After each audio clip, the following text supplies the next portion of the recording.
University. Welcome back to the Pro Reports, and I'm joined now in studio by two guests. On my far right from the Asian Human Rights Commission is Wong Kai-sheng. Welcome. Hello. And to my immediate right is Mary Leung, who is a council member at the Society for Truth and Light, also a social work consultant and part-time lecturer.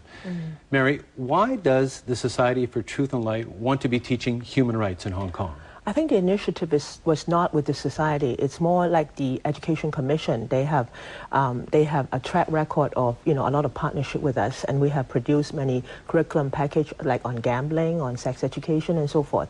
So this time we put in a bid because they opened up a course in human rights, and then as usual we would go about and see if they would select us to run the course. So we did. Now the Society for Truth and Light perhaps has a different interpretation of human rights than what we might call the international standard. There's a fair bit of emphasis on responsibility that goes with rights, and this idea of a sort of an abuse of rights and the dangers that might fall to society with that. What kind of trouble is there if there is this so-called abuse of human rights? I think that it is not only the society which has this view. I think when you talk about something as broad as human rights, one needs to take into the context of the individual society, and the fact that because there's great variation, and it's no point putting out all this definition on rights to the youngster or the teachers when in fact our society doesn't allow for those things. So there needs to be some kind of adjustment. Now, I think that for most of us, I think we are aware that there should be a balanced treatment, both between rights and responsibility, as well as between the rights of the individual and the state, and also vice versa. I think it's best if the two can go together. Kai-sheng, should we be emphasizing rights first or responsibilities first, or some sort of mix of the two? I don't think there's a contradiction. The basis is respect human rights. And what we are advocating for is human rights should be the basic value, and it's come with the systems, rule of law, democratic societies, autoritarian societies. And that require all peoples, including individuals, and especially the state to take responsibility to protect them.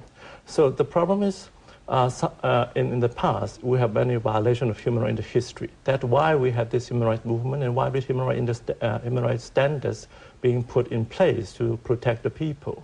And what I feel is more important now in the world, as experienced Asia, we have to protect people's rights rather than abuse it. Because as right is protected, people respect each other. And the conflict of views don't mean conflicts of right, because you have the right for you to protect yourself, to express yourself. And that's what we emphasize on. We respect right of different people, and we have different views, and we can discuss. In Hong Kong, there is a conflict of views right now on whether sexual minorities should be protected under law, an anti-discrimination law.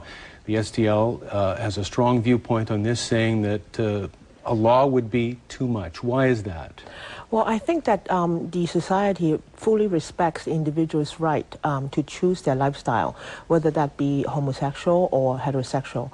I think many of us, even in the council, are working in the service sector as social worker, teachers, or as principal, or as psychiatrists, and we all, have experience with meeting up with individuals, and we fully respect their rights.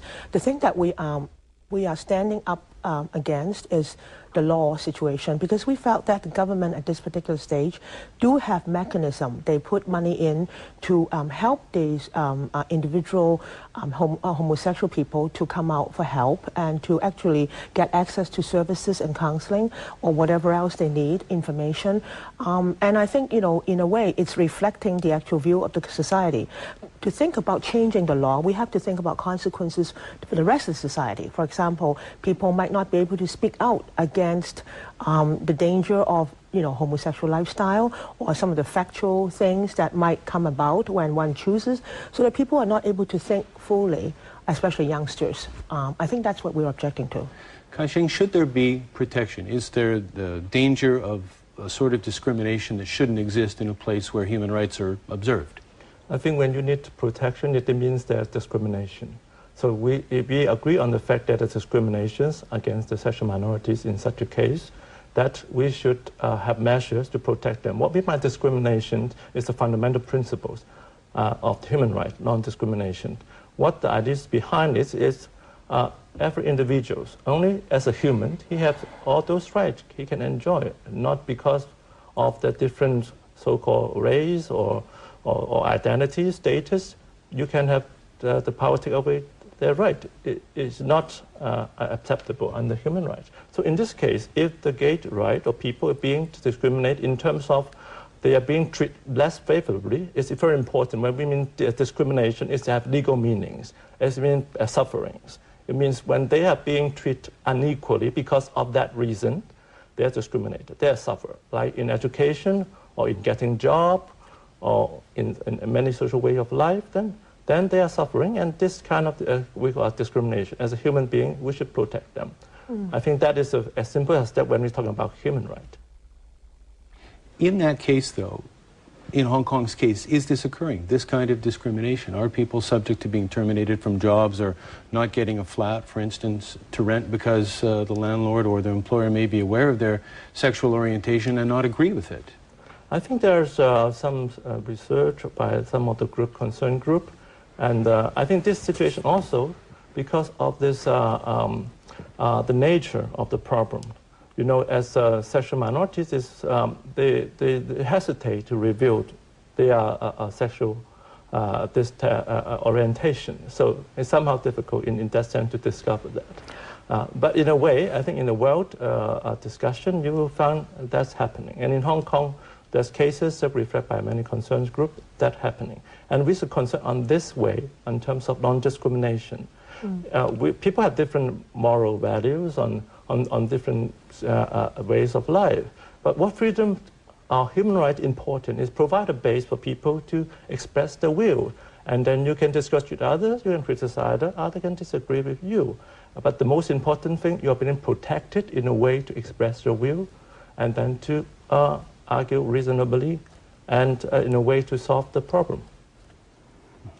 I think that, we have to, other than balancing between the state and individual and rights and responsibility, I think one have to be also careful about the fact that, if the law really becomes a reality, there might be the limitation of expression against the lifestyle of homosexuality. I think that has happened in Canada. That's a private thing, though, right? Private thing. Well, I think people get fired from speaking up to people. This is a sort of a reverse discrimination. That's right. That's right. And that, I think we thought it would be, but then, cases in other countries showed us that that's not true. And I think the thing about what Mr. Wong was saying, I think the key point is whether the person is in fact discriminated because of that particular, sexual orientation or whatever, or he's let go because other things. We all know the situation about the pregnant woman not wanting to go to work because she's protected by law. We cannot fire them, I think there's the danger of, it's very difficult to differentiate, when a homosexual person come up and say... I think that somehow, I think we need to really look into what mean by discrimination, how it I think it needs to be very much sought out. In terms of the experience of those law against cases. sexual discriminations and all these things, that's in this case really show that the employers or people, they have many other reasons to set a woman's or anything, but in case turn out to be because they are pregnant or because they have other in terms of race, and that happens. So I think we have to look in that sense. The law protection is very important in that sense. And I think in terms of discussions, we can have different ideas to present. But the ideas of reverse discrimination, I think behind there's a problem of we have the right to discriminate others. And if you don't have that right, I don't think there's reverse discrimination.